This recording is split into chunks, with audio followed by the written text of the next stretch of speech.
Ya, selamat pagi sahabat keluarga dimanapun Anda semua berada. Saya percaya Anda semua dalam keadaan baik, sehat, dan di tengah-tengah keluarga yang mengasihi dan Anda kasihi.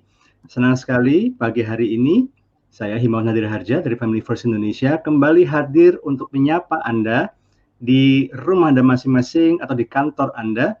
Dan di pagi yang cerah ini, semalam memang di daerah Jakarta dan sekitarnya hujan cukup deras gitu ya, tapi saya yakin di banyak daerah lain cuacanya cukup baik. Tapi pagi hari ini saya sungguh senang karena bisa hadir dan ngobrol-ngobrol dengan seorang yang luar biasa, seorang narasumber yang di usianya yang masih relatif muda, tapi sudah punya satu pengetahuan, punya pengalaman yang saya yakin akan menjadi inspirasi yang baik buat kita semuanya. Nah, saya yakin setiap dari kita pasti yang sudah berkeluarga merindukan kehadiran seorang anak setelah menikah, gitu ya. Nah, ada anak-anak yang memang dilahirkan dengan satu kebutuhan khusus, anak yang istimewa, karena mereka bertumbuh dan berkembang yang memang memiliki keistimewaan dibandingkan dengan anak-anak yang lainnya. Nah, biasanya anak-anak yang seperti ini memang memerlukan kesabaran yang ekstra dan juga kemauan yang kuat dari setiap orang tuanya di dalam memberikan pendampingan. Nah, pasti banyak sekali sahabat keluarga yang mungkin tetangga, relasi, atau mungkin juga saudara daripada sahabat keluarga yang mungkin memiliki anak berkebutuhan khusus.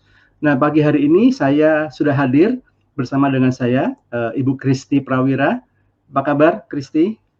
Halo, selamat pagi. Baik, I- terima kasih. Pak Imawan, Iya, apa kabar? baik, sehat. Sekarang kalau jawabnya harus begini, sehat lahir dan batin, katanya begitu. Oh, oke.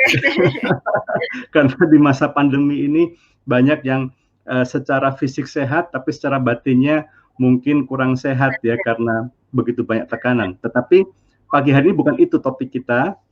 Saya ngajak ngobrol Ibu Kristi ini karena kita ingin ngobrol-ngobrol dengan seorang yang setiap hari-harinya memang geluti bagaimana dan mendampingi orang tua, bagaimana untuk bisa mendampingi membesarkan anak berkebutuhan khusus. Nah, Ibu Kristi, mungkin banyak orang tua yang awalnya pasti kaget, shock gitu ya.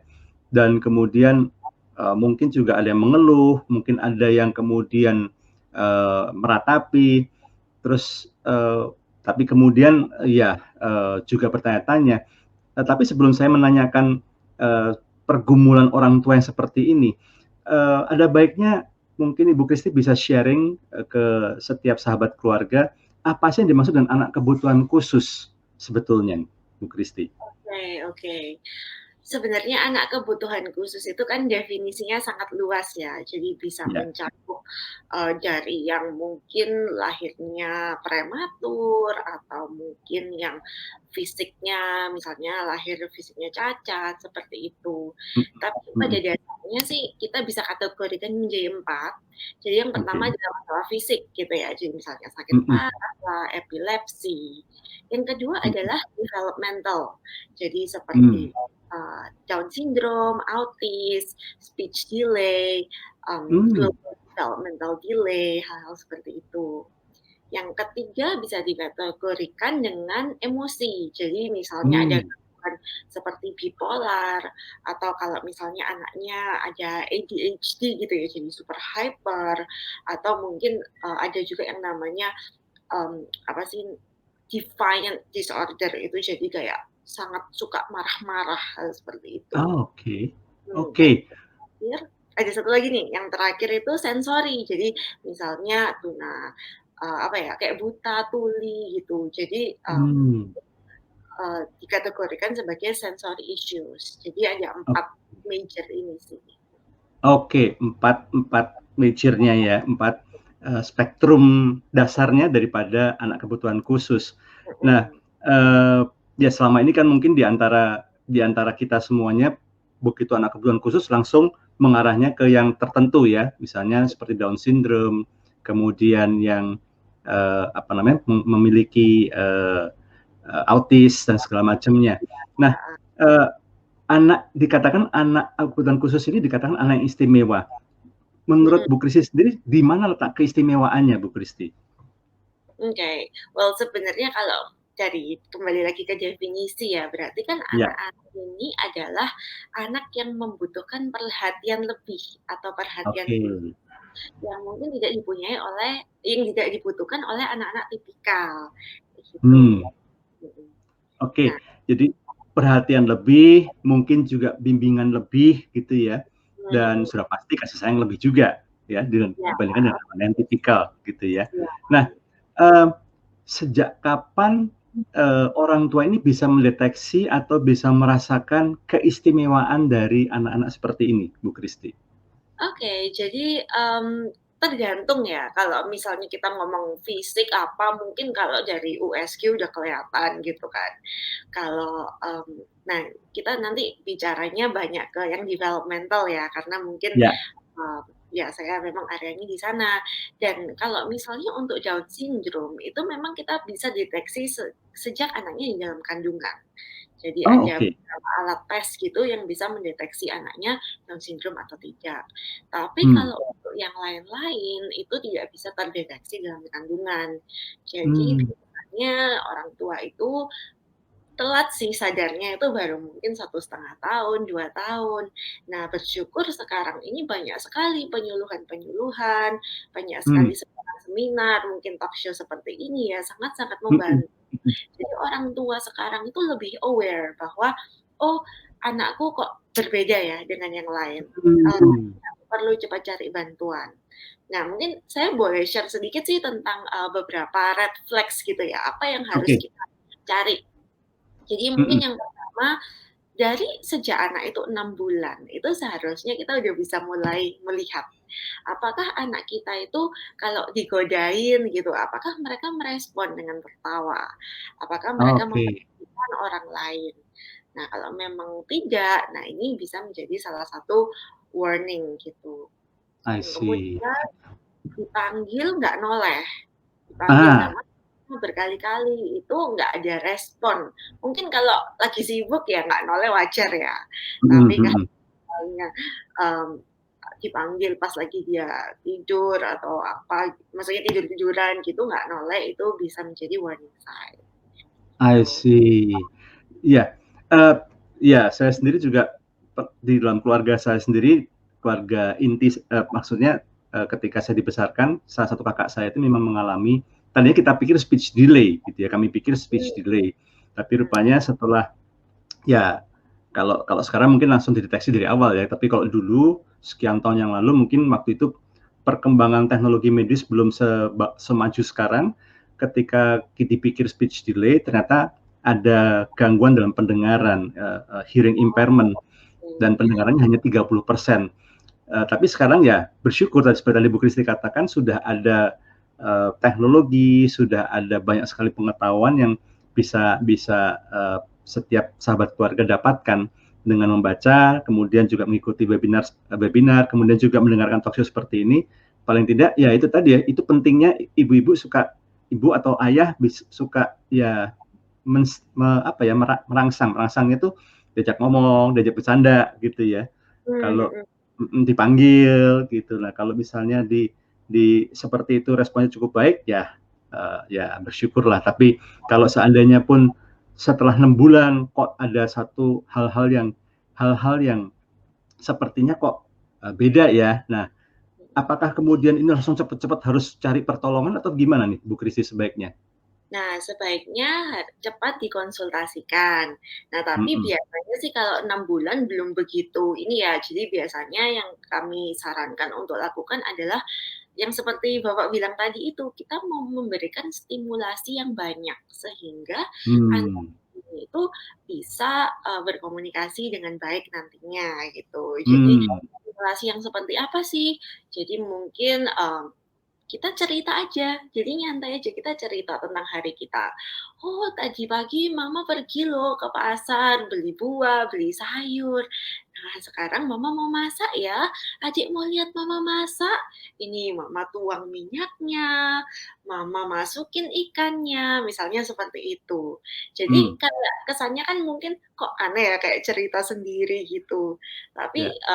kita nggak maksudnya ternyata anak itu mendengarkan loh, ternyata anak itu benar-benar memperhatikan meskipun mereka belum bisa merespon dengan baik, seperti itu ya. Jadi, Hmm. ya udah kita cerita aja hari-hari kita.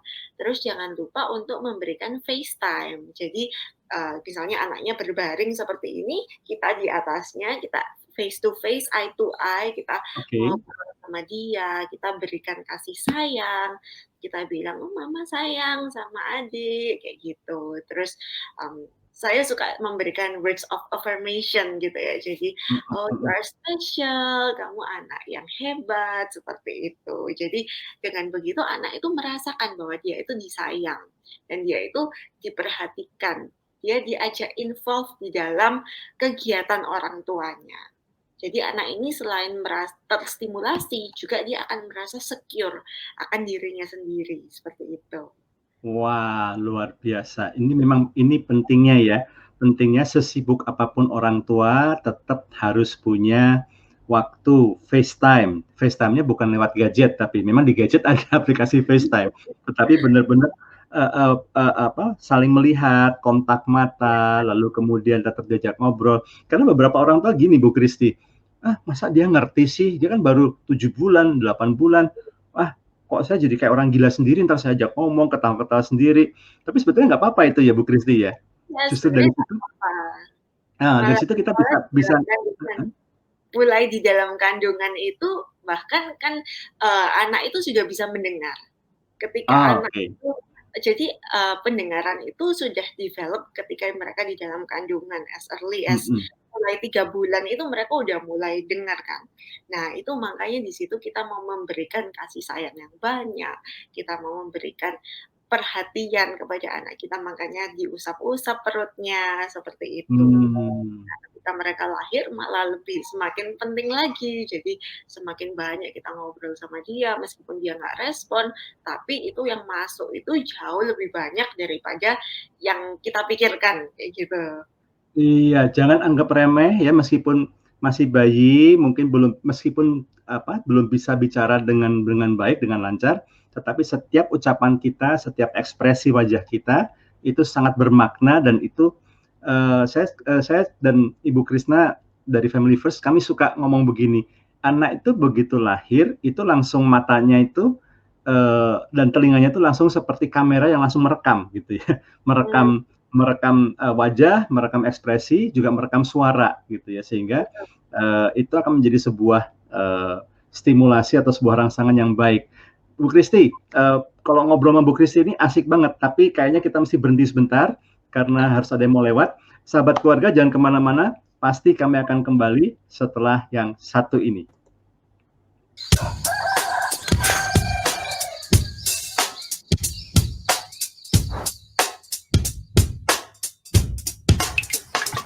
Ku awali pagi dengan senyuman, semangatku dan ku tebarkan.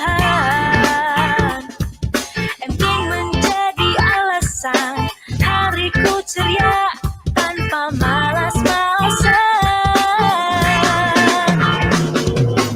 OMG terbuat dari rempah Indonesia. OMG banyak khasiatnya. OMG membuat hidup lebih ceria. OMG rajanya jamu Indonesia. MG, rajanya jamu tetes Indonesia.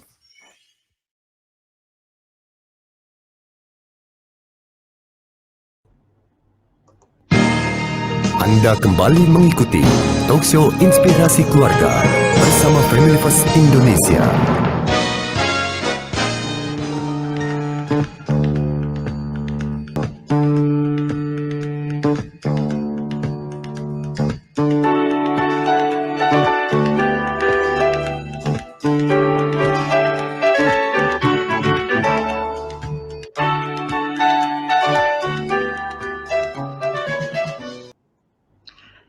Ya, sahabat keluarga, kembali saya Hima Satria Harja bersama dengan Ibu Kristi Prawira hadir untuk melanjutkan perbincangan kami. Tapi sebelum kami melanjutkan perbincangan kami, pertama-tama saya mengucapkan terima kasih atas nama Family First Indonesia, mengucapkan terima kasih kepada seluruh stasiun radio mitra kami yang telah menyiarkan merelay talk show pada pagi hari ini.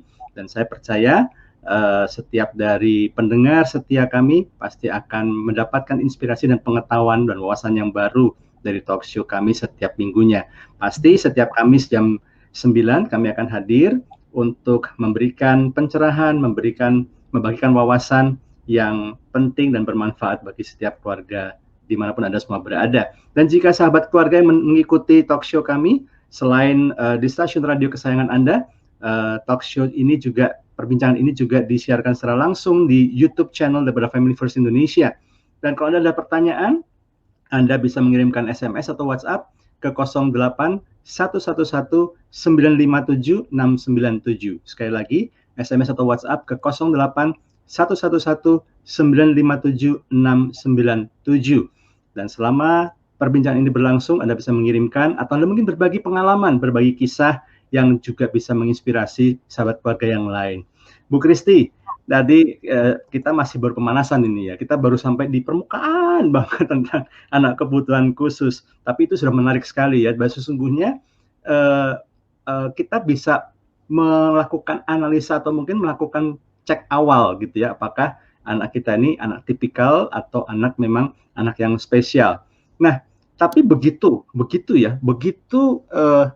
mengetahui bahwa anaknya istimewa, nggak jarang orang tua itu langsung shock gitu ya, dan tiba-tiba seperti di pundaknya tuh seperti kalau orang Jawa bilang itu diberkin gitu ya, ditambah beban yang begitu berat gitu ya, langsung mulai di pikirannya berkecamuk macam-macam, langsung salah saya apa, ini gimana nih, ini siapa yang bermasalah, ini dari saya apa dari pasangan saya, terus langsung runtut ke atas dan segala macamnya, tidak jarang bahkan kemudian menimbulkan konflik. Nah, sebetulnya gimana sih Bu Kristi, bagaimana seharusnya bersikap Bu Kristi ketika orang tua menyadari bahwa ada sesuatu yang spesial dari anaknya ini? Iya, benar sih, memang sangat-sangat tidak gampang ya untuk kita itu dikaruniai anak kebutuhan khusus.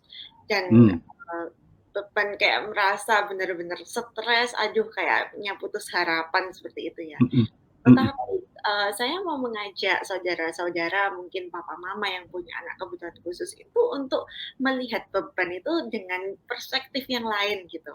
Sebenarnya beban itu kan tergantung dari cara pandang kita terhadap dunia. Kalau misalnya orang yang sudah menikah mungkin bertahun-tahun tapi belum dikaruniai anak, merasa beban, berdoa minta Tuhan untuk punya anak.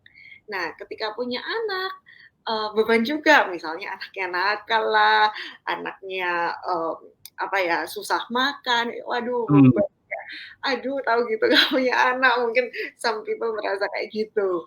Punya anak ABK beban juga gitu kan, anak kebutuhan khusus. Jadi sebenarnya kalau kita mau bebas beban berarti kita udah di surga kan ya Pak ya. Oh iya, benar sekali. Nggak mungkin kita ini hidup tanpa beban. Memang beban untuk setiap orang itu berbeda-beda. Nah, tetapi saya percaya sih bahwa ketika kita dikaruniai anak dengan kebutuhan khusus, berarti kita itu mampu untuk merawat anak itu. Dan kita kan nggak mungkin diberikan pencobaan yang melebihi kekuatan kita oleh Tuhan. Itu. Menarik. Ini statement tadi Bu Kristi menarik sekali nih. Ketika kita menyadari bahwa kita dipercaya, itu kata kuncinya ya, dipercaya untuk membesarkan anak berkebutuhan khusus. Berarti kita juga harus menerima bahwa, melihat dari perspektif bahwa, ternyata saya pasti punya kemampuan yang lebih daripada orang tua tipikal yang lainnya, karena saya diberi anak istimewa. Berarti mungkin Tuhan juga melihat juga saya punya kemampuan untuk membesarkan anak istimewa ini.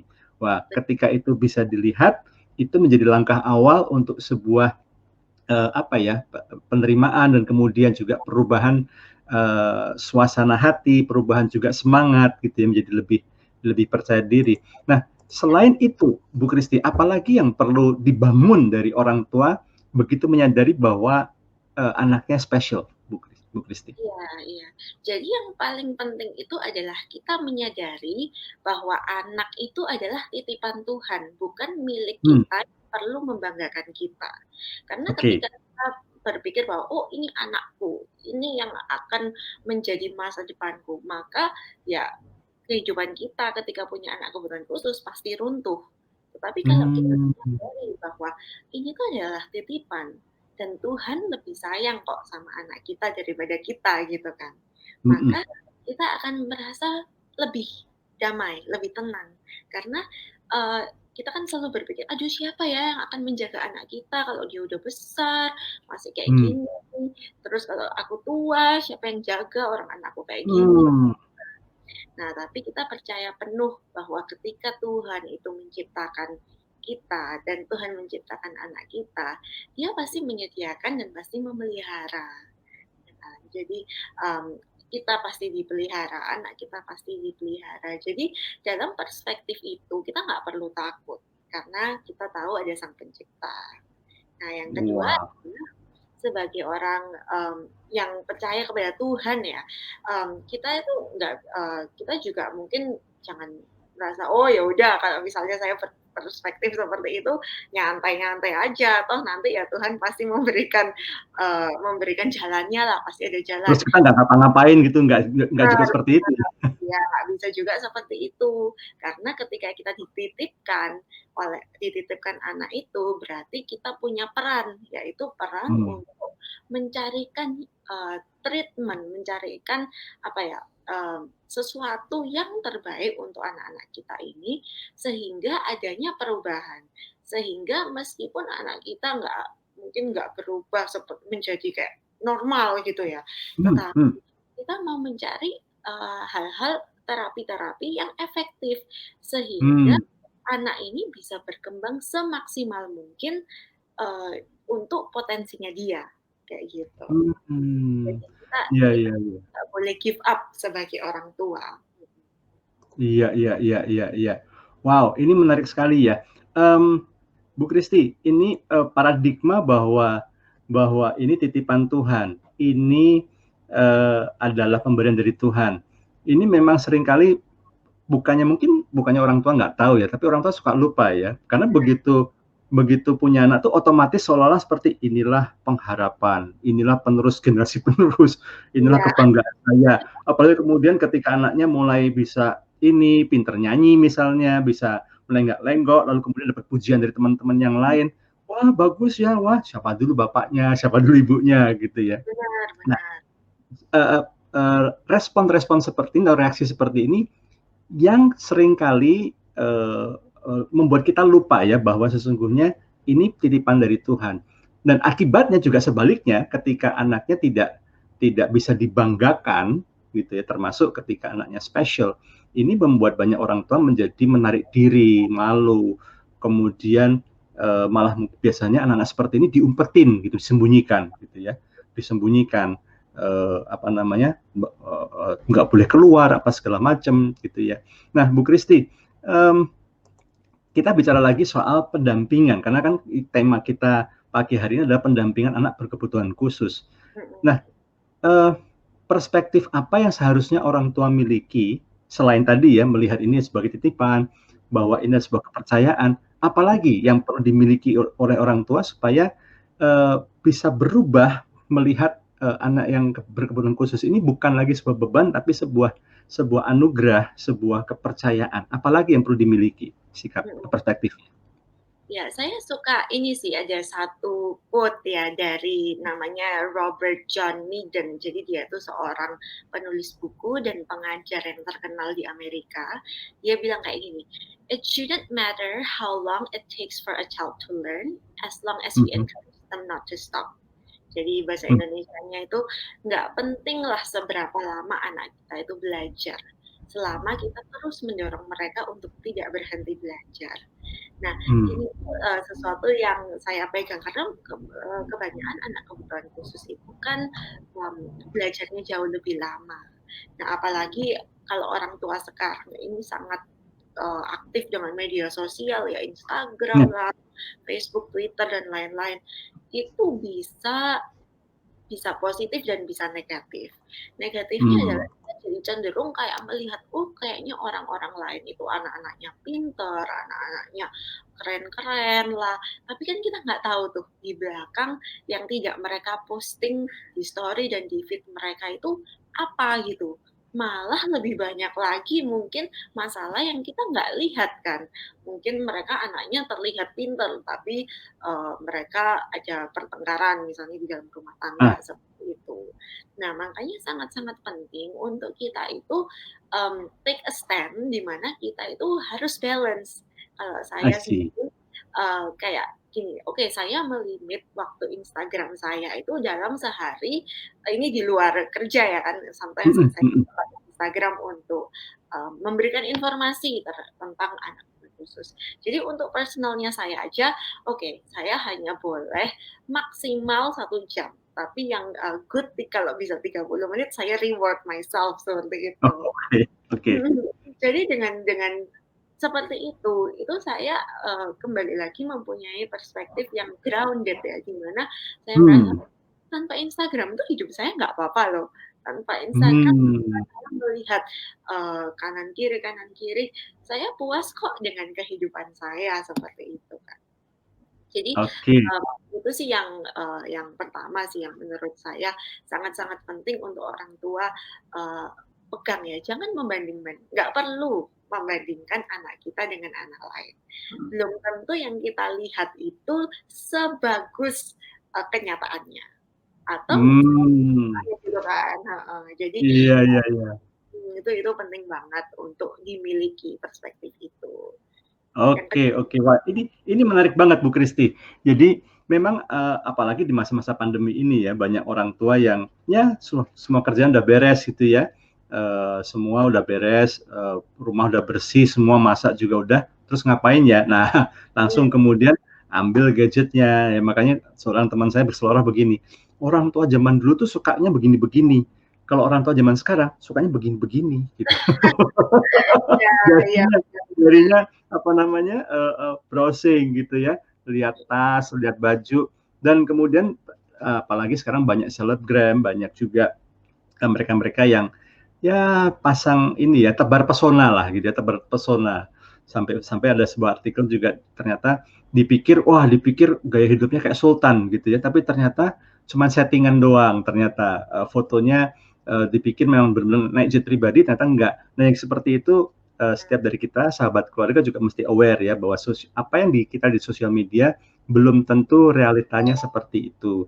Sehingga tadi Bu Kristi tadi bagus sekali ya, jangan selain kita menerima bahwa kita punya kepercayaan yang dipercaya lebih, punya anak yang spesial, tapi kita juga jangan compare, jangan bandingkan kehidupan kita dengan orang lain. Karena setiap orang lain pasti mereka dibalik mungkin senyum di sosial media mereka, dibalik tawa mereka di sosial media, mungkin di rumahnya juga pasti punya satu pergumulan masing-masing. Bu Kristi, kita kalau ngobrol nih enak banget nih, tapi kita harus break lagi sekali lagi untuk memberikan kesempatan ada informasi-informasi penting dari berikut ini. Sahabat keluarga, jangan kemana-mana, pasti kami akan kembali setelah pesan yang satu ini.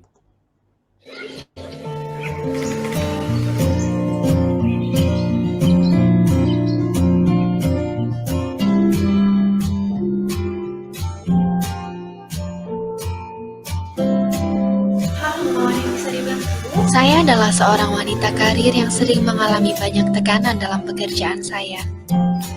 Seringkali saya merasa badan saya kurang fit karena banyaknya kesibukan saya.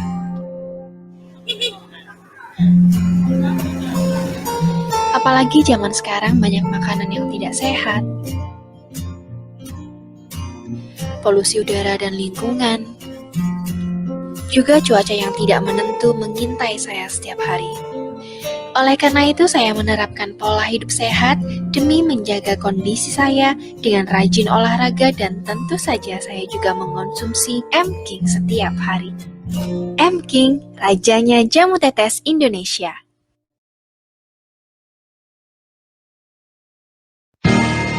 Anda kembali mengikuti Talkshow Inspirasi Keluarga bersama Family First Indonesia.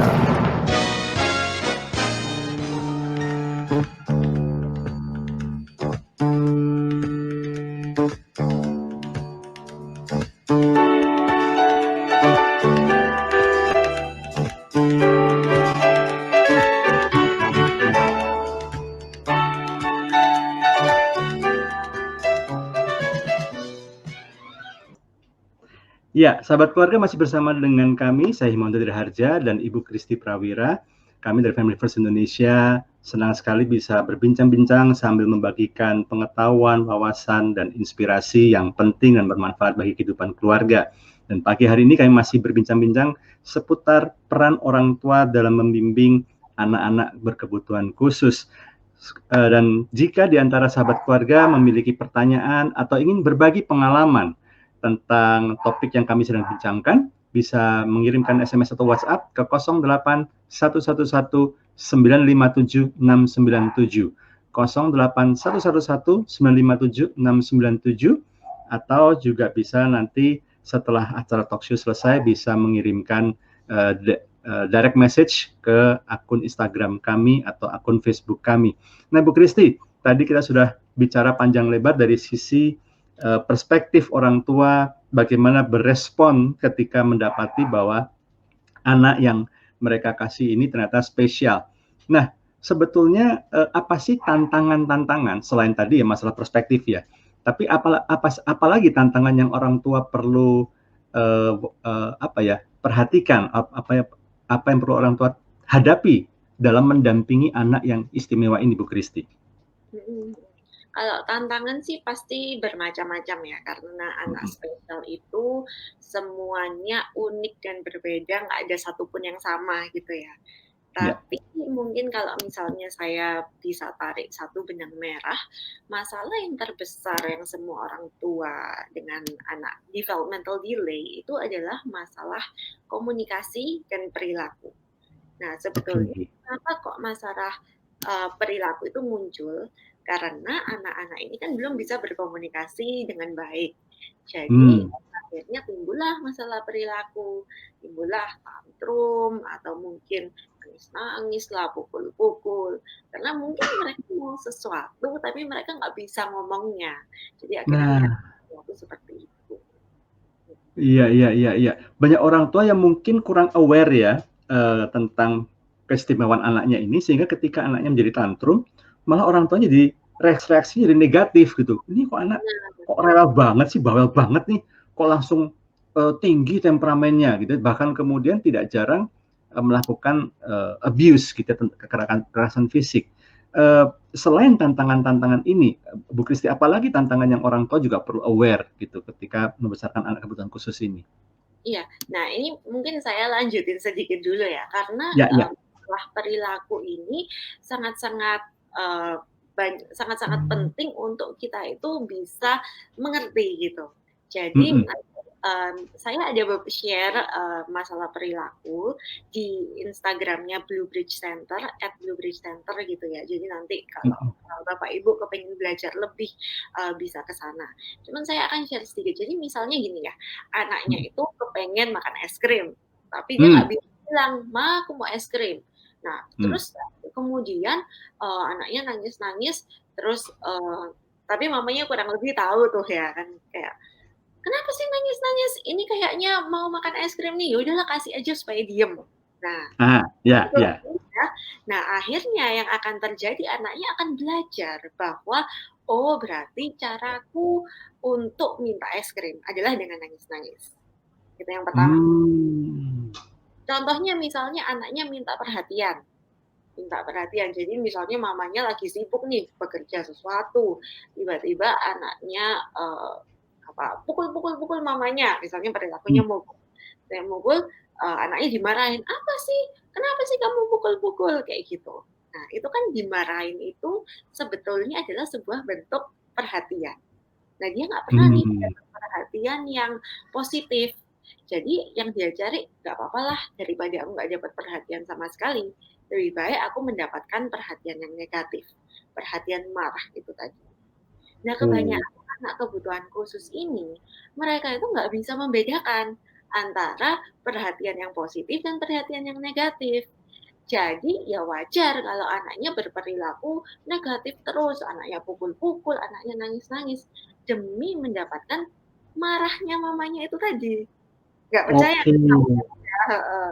Nah, tapi sangat-sangat penting maka dari itu untuk kita merubah pola pikir. Jadi merubah cara kita untuk approach negative behavior. Jadi bisa dengan misalnya kalau mamanya atau misalnya anaknya nangis-nangis, jangan dianggap sama sekali. Tapi sebaliknya kalau misalnya anaknya lagi diam, lagi main sendiri, kita yang approach setiap 15 menit sekali, "Wah, kamu lagi main mobil-mobilan ya?" Terus Hmm.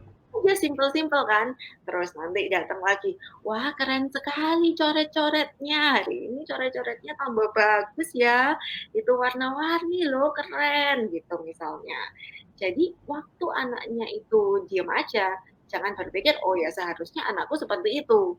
Enggak, justru kita mau memberikan, apa ya, encouragement, kita mau memberikan perhatian, supaya dia nggak merasa kurang perhatian sampai perlu nangis-nangis untuk mencari perhatian itu, seperti itu.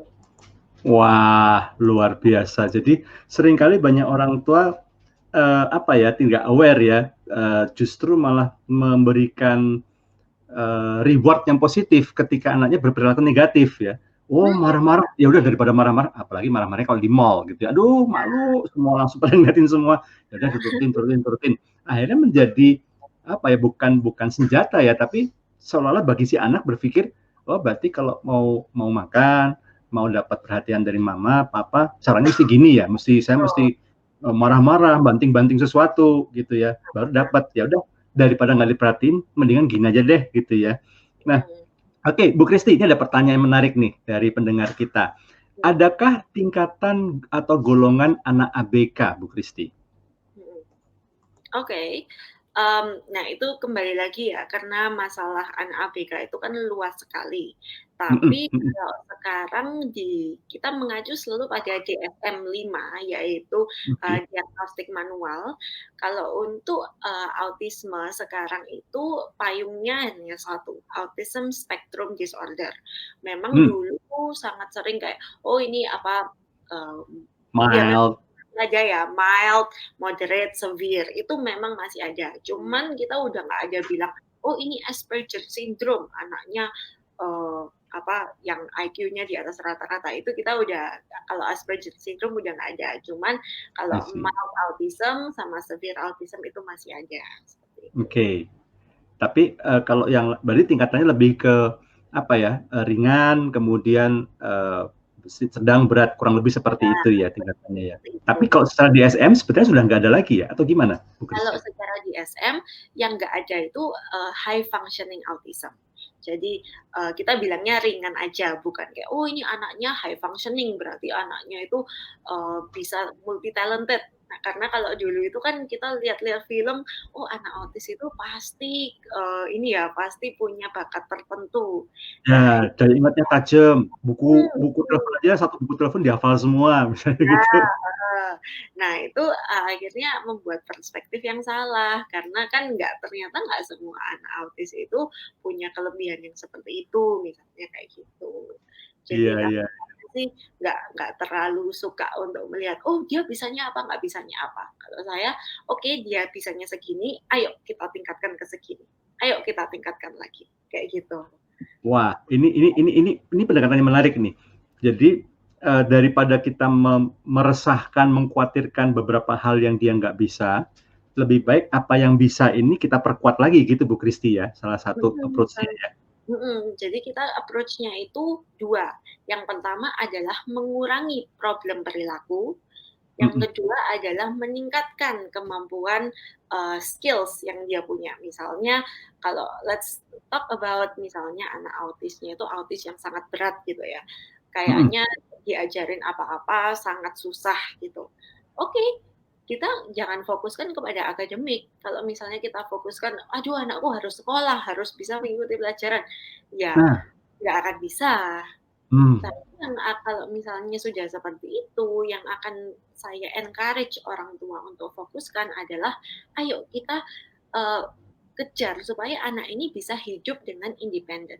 Jadi harus bisa toilet train, harus bisa mmm, mandi sendiri, makan sendiri, cuci mmm, piring. Nah, seperti itu dia harus bisa. Sehingga nanti kalau misalnya dia sudah dewasa, sudah bisa hidup mandiri, dia melakukan semua itu bisa. Kita ajarkan cara bekerja, ajarkan cara belanja, sometimes kita juga ajarkan cara berpacaran, kayak gitu. oh, Jadi oke. supaya mereka itu bisa beradaptasi sosialnya, kayak gitu. Nah, ini menarik nih Bu Kristi, karena kebanyakan orang tua begitu menyadari bahwa anaknya spesial, anaknya istimewa, itu langsung udah hopeless deh gitu ya, kayaknya nggak mungkin dia ini langsung itu tadi ya bahasa saya itu pikirannya ini langsung kayak lari sprint tuh, 200-300 meter ke depan gitu ya, langsung nanti masa depannya gimana, ini gimana, dia gini, dan seolah-olah ada sebuah label, ada sebuah stigma bahwa anak kebutuhan khusus ini nggak bisa di-train untuk mandiri sehingga Mhm, perlu didampingi, perlu diinikan, dan bahkan kemudian mendapatkan perlakuan yang istimewa daripada orang tuanya. Sehingga akhirnya anak yang spesial ini, anak kebutuhan khusus ini tidak tidak apa ya, justru malah tidak bisa mandiri, bukan karena dia nggak bisa, tapi karena orang tuanya nggak pernah melatihnya, gitu Bu Kristi ya? bantu terus ya, heeh, bener Iya, kayak dibantu terus. Tapi iya. sebetulnya bisa berarti Bu Kristi ya? Sebetulnya kalau kita memberikan training yang intensif, itu Mhm, kita akan dan maksudnya dengan metode yang tepat ya, kita mhm, akan mhm, mencapai, paling enggak ketika goal-nya kita bikin sama-sama, kita pasti bisa mencapai itu. Tapi harus ada mmm, kerjasama yang baik. Jadi kalau, saya biasanya selalu bilang sama orang tua, "Kalau terapi, please ikut." Jadi orang tuanya ikut di dalam terapi supaya mereka tahu kita tuh ngapain aja sih, supaya bisa diulang di rumah, kayak gitu. mmm. Nah, nanti ketika orang tua bisa melakukan itu dan ada kerjasama yang baik, hasilnya pasti sangat bagus, pasti sangat memuaskan. Karena anak termotivasi, lingkungan belajar menyenangkan, orang tua dan terapis bekerja sama, itu hasilnya pasti sangat baik, gitu. Wow. Nah, sahabat keluarga ini statement yang penting sekali ya. Jadi kita juga selain kita merubah paradigma kita, perspektif kita bahwa anak kebutuhan khusus ini, anak spesial ini bukan beban, tapi sebuah anugerah dan kita juga harus melihat bahwa berarti saya dipercaya suatu keistimewaan. Saya pun juga berarti dianggap sama Tuhan ini punya sesuatu yang lebih dibandingkan orang tua yang lainnya. Selain itu juga kita juga mesti merubah ya bahwa anak spesial ini bukan berarti anak yang akan dimanjakan terus, perlu didampingin terus, perlu disuapin, perlu digantiin pakaiannya, dimandiin terus. Tapi sesungguhnya anak spesial ini pun juga bisa kita latih. Tentu memang proses latihannya harus lebih sabar Ya, dibandingkan dengan anak-anak tipikal lainnya. Tentu juga perlu ada teknik-teknik pengajaran yang sedikit berbeda ya, ya. bukan berarti cuman nih mandi, nih ayo ambil gayung, ambil ini. Kita cuma main perintah-perintah nggak bisa. Perlu ada teknik-teknik khusus. Itu kenapa perlu kerjasama. Selain misalnya Bapak Ibu, sahabat keluarga me, membawa putra putri Anda yang spesial ini ke terapis, ke terapis sebetulnya bukan konselor ya, tapi terapis untuk melatih si anak. Orang tua juga perlu mendampingi supaya orang tua bisa mengulang apa yang diajarkan di klinik, di tempat terapi ini dan dilatihkan di rumah. Wah, Bu Kristi, kita harus break sebentar lagi, sekali lagi yang terakhir, break yang terakhir ini untuk memberi kesempatan kepada yang mau lewat berikut ini. Sahabat keluarga jangan kemana-mana, kami pasti kembali.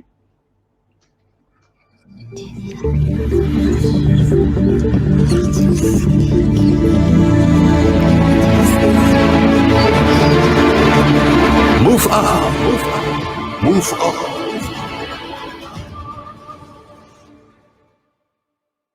Halo sahabat sehat, kita berjumpa lagi di program Move Up. Setinggi-tingginya jabatan apapun dalam pekerjaan, tetap saja kita adalah pegawai. Tapi sekecil-kecilnya usaha kita, tetap saja itu adalah bos. Inilah yang membedakan mentalitas pekerja dengan mentalitas pemilik usaha. Ketika kita berada di posisi pegawai dengan mentalitas pekerja, kita akan merasakan sesuatu yang lebih aman dan tidak beresiko. Sementara pengusaha memiliki resiko yang lebih tinggi. Bisa saja usaha yang dia rintis mengalami kerugian yang besar, pegawai mogok dan minta naik gaji, supplier menaikkan harga, tagihan penjualan macet, atau bahkan usahanya diambang kebangkrutan. Khairul Tanjung mengingatkan, bos tetaplah bos, walaupun sekecil apapun usahanya. Demikian Move Up untuk saat ini. Saya Tias Widiasuti. Sampai jumpa.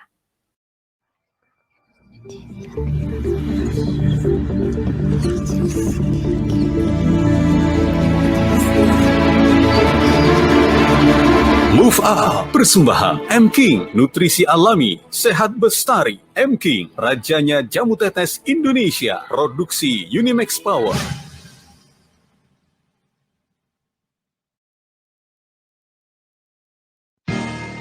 Anda kembali mengikuti Talkshow Inspirasi Keluarga bersama Family First Indonesia.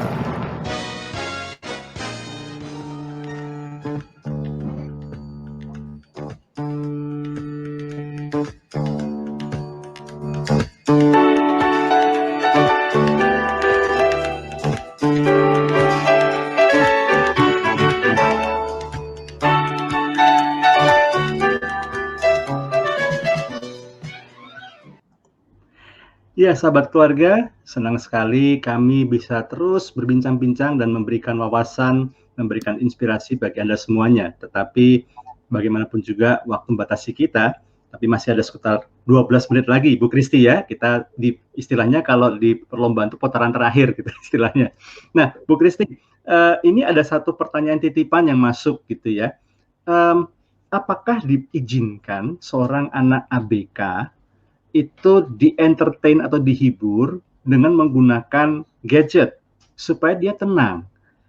Dan memang meskipun anak special pun ternyata juga bisa dihibur ya dengan apa namanya, dengan gadget ya. Dia bisa buka mungkin kartun kesukaannya, mungkin juga gambar-gambar kesukaannya. Yang penting tenang gitu, supaya nggak marah-marah, supaya nggak ini, supaya orang tuanya juga bisa melakukan aktivitas dengan baik. Bu Kristi, apakah ini bisa dilakukan, Bu Kristi? Oke, ini memang banyak sekali orang tua yang bertanya karena banyak sekali informasi sekarang yang bilang bahwa oh gadget itu jahat gitu ya, dan gadget ini nggak baik. Kalau saya berpikirnya selalu seperti nggak apa-apa, gadget itu bisa positif dan bisa negatif. Jadi diberikan gadget itu nggak masalah, tapi tergantung dari durasinya yang pertama. Oke. Kalau anak usia di bawah 18 bulan, kalau dari WHO tidak disarankan sama sekali. 18 bulan sampai 3 tahun itu 1 sampai 2 jam boleh, tapi hanya FaceTime aja dengan keluarga kayak gitu. Nah, terus mungkin bolehlah nonton sedikit-sedikit kayak educational ya, jadi misalnya Peppa Pig lah, Tayo, hal-hal seperti itu. Jadi seiring berjalannya usia itu akan ada kenaikan durasi jam anak itu boleh menonton sehari. Nah itu sama dengan anak tipikal dengan anak itu sama aja guideline itu tetap sama. Nah kalau anak ABK instead of kita yaudah kasih aja daripada supaya orang tua nggak ribut. Lebih baik kita menggunakannya itu strategis. Jadi kalau saya kasih sih, tapi tergantung. Jadi jadi kita ada namanya first and board, papan pertama kemudian. Jadi kita punya satu seperti alat bantu gitu ya. Jadi itu cuma gambar aja. Jadi pertama misalnya belajar, kemudian nonton video, nonton YouTube seperti itu. Jadi kita memberikan gadget itu nggak ngasal, tapi kita memberikan dia semacam reward setelah dia melakukan sesuatu yang baik. Nah, ketika kita menempatkan gadget pada hal-hal yang seperti itu, maka gadget bukan lagi menjadi sesuatu yang untuk orang tua supaya nyaman, tetapi memberikan reward, memberikan kita strategis ya dalam memberikan anak kita itu sesuatu yang menyenangkan pada waktu yang tepat, kayak gitu sih. Oke, tapi kan ini Bu Kristi, jadi berkembang lagi nih. Kalau anak yang tipikal kita bisa rem nih, ya kan? Kita bisa batasin. Nah, kalau anak spesial, anak kebutuhan khusus apakah bisa? Maksudnya, apalagi kalau dia sudah merasakan ada sensasi kenyamanan, sensasi hiburan gitu ya, dan membuat dia tenang, karena dia spesial, kan mungkin komunikasinya tidak bisa leluasa atau semudah seperti anak yang tipikal. Ya. Bagaimana menghandle ketika anak kebutuhan khusus ini tanpa sadar, mungkin bukannya orang tuanya sengaja membuat dia jadi kecanduan gadget, tapi karena dia menemukan sensasi yang baru dan kemudian dia menjadi terpikat terus, dan orang tuanya dia agak kesulitan untuk ngerem. Ini gimana nih Bu Kristi kalau begini nih? Nah, itu sebenarnya kalau untuk intervensi setiap anak itu akan berbeda-beda ya. Apalagi kalau misalnya sampai kecanduan, itu intervensinya akan sangat berbeda. Cuman yang bisa saya katakan adalah sangat penting untuk kita itu memanage waktu. Jadi tetap dengan bantuan visual itu akan sangat-sangat membantu. Jadi bisa nanti kalau mau lihat lagi di Instagramnya Blue Bridge juga kami berikan banyak sekali contoh-contoh, mau tanya-tanya juga boleh. Tapi itu nanti kita tulis, jadi kayak oke, gadget, first gadget, terus apa gitu. Terus kita juga bisa pakai timer misalnya, kamu boleh main gadget selama 5 menit. Nah, ketika timer berbunyi, dia kan langsung mendengar. Itu adalah sebuah jadi itu akan menunjukkan ke dia bahwa, oh ini sudah waktunya selesai. Nah, kita ambil. Misalnya dia marah, dia tantrum, dia jangan dikembalikan. Karena dan konsistensi. Kayak gitu. Oh, jadi sebetulnya anak spesial pun juga sebetulnya perlu kita ajar juga namanya konsistensi ya Bu Kristi ya. Bukan berarti karena dia, sekali lagi ya, ini masalah paradigma ya, bukan berarti karena dia spesial terus kemudian ya udahlah kita jadi sangat toleransi dan sangat kompromi demi supaya daripada berantem, daripada tegang, aduh ini kan anak spesial. Ya, ini balik lagi ini masalah perspektif ya, masalah perspektif paradigmanya orang tua. Beberapa orang tua ketika dianugerahkan atau dipercaya untuk memiliki anak kebutuhan khusus atau anak spesial, itu langsung ada guilty feeling, rasa bersalah. Aduh, mungkin karena saya dulu vaksinnya kurang, atau saya dulu makannya ngawur, atau mungkin dulu saya pernah ceroboh sehingga jatuh, jadi wah macam-macam. Nah, karena untuk mengkompensasi rasa bersalahnya ini menjadi memberikan keistimewaan, jadi malah memanjakan si anak kebutuhan khusus. Balik lagi ke masalah gadget tadi, akhirnya ya sudahlah, lebih banyak ngalahnya lah. Bahkan kemudian ngasih tahu ke saudara-saudara yang lain, ya udahlah dia kan spesial, kamu mau kayak dia, kayak gitu ya. Dibelain terus-terusan, ini juga kurang bagus ya Bu Kristi ya, sikap seperti ini ya. Kalau misalnya seperti itu, malah anaknya nggak akan belajar. Jadi di terapi kita tetap mengajarkan orang tua. Kita memberikan, jadi dengan kasih, kita mau anak ini terapi menyenangkan. Tetapi kalau misalnya dia nangis-nangis untuk hal-hal yang misalnya kayak kita udah bilang ini standarnya segini, 5 menit untuk main gadget, tapi dia nangis-nangis tantrum minta itu, ya akhirnya kalau misalnya diberikan lagi, maka anaknya berpikir, langsung mengerti, oh lain kali kalau aku minta gadget aku tantrum aja. Jadi dengan tantrum itu adalah senjataku untuk mendapatkan gadget itu tersebut kan.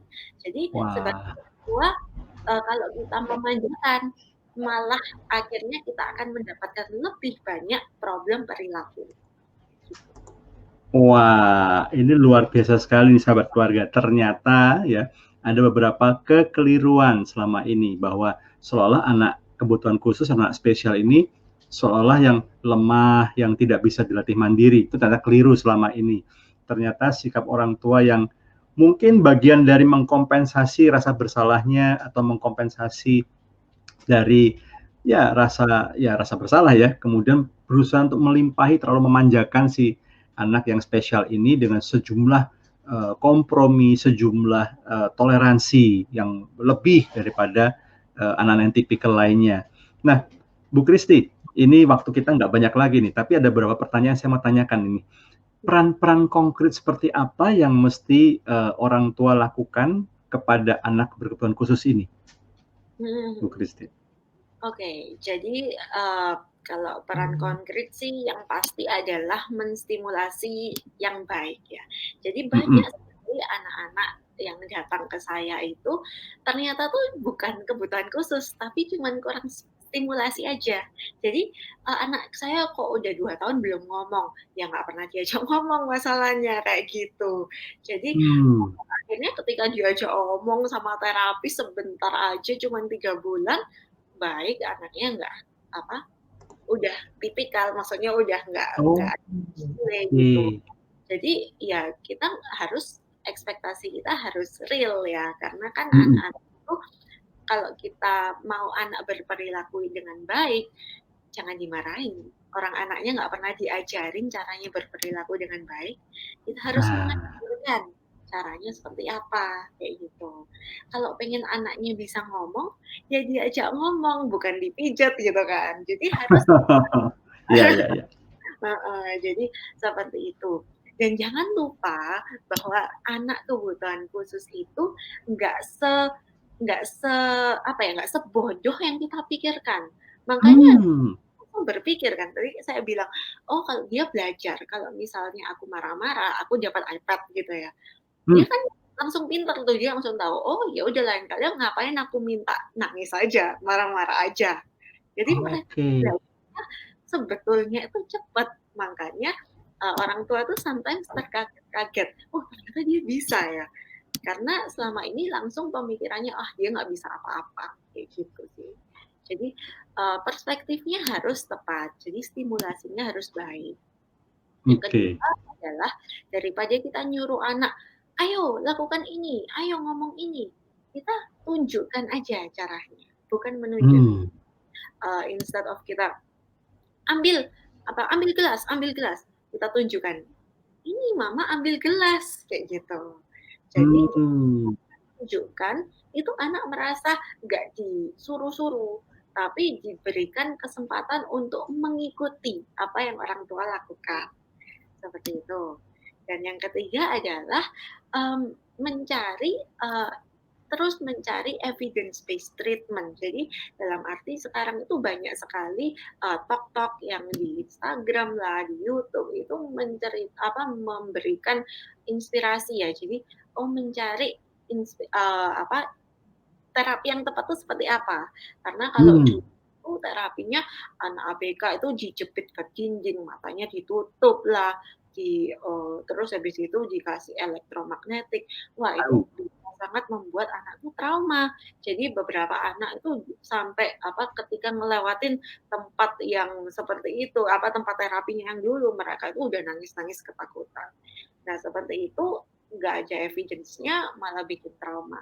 Jadi carilah evidence-based treatment yang efektif untuk meningkatkan skill dan mengurangi problem behavior. Wah, iya Bu Kristi, ini nggak terasa kita benar-benar sudah di ujung banget daripada bincang-bincang kita pada pagi hari ini. Kalau ada pesan singkat saja Bu Kristi, apa yang Bu Kristi mau sampaikan untuk sahabat keluarga yang menyimak talk show kita pada pagi hari ini? Ya, mungkin saya akan kembali lagi ke quote yang tadi ya. Jangan putus asa, karena nggak penting berapa lama anak belajar. Yang penting mereka terus belajar, dan kita tidak berhenti untuk mendorong mereka untuk belajar. Dan sebagai orang tua, janganlah merasa bahwa ini beban hidupku yang terberat. Karena Tuhanlah yang memberikan kita kemampuan itu. Sehingga ketika kita berjalan bersama Tuhan, beban ini semuanya menjadi lebih enteng.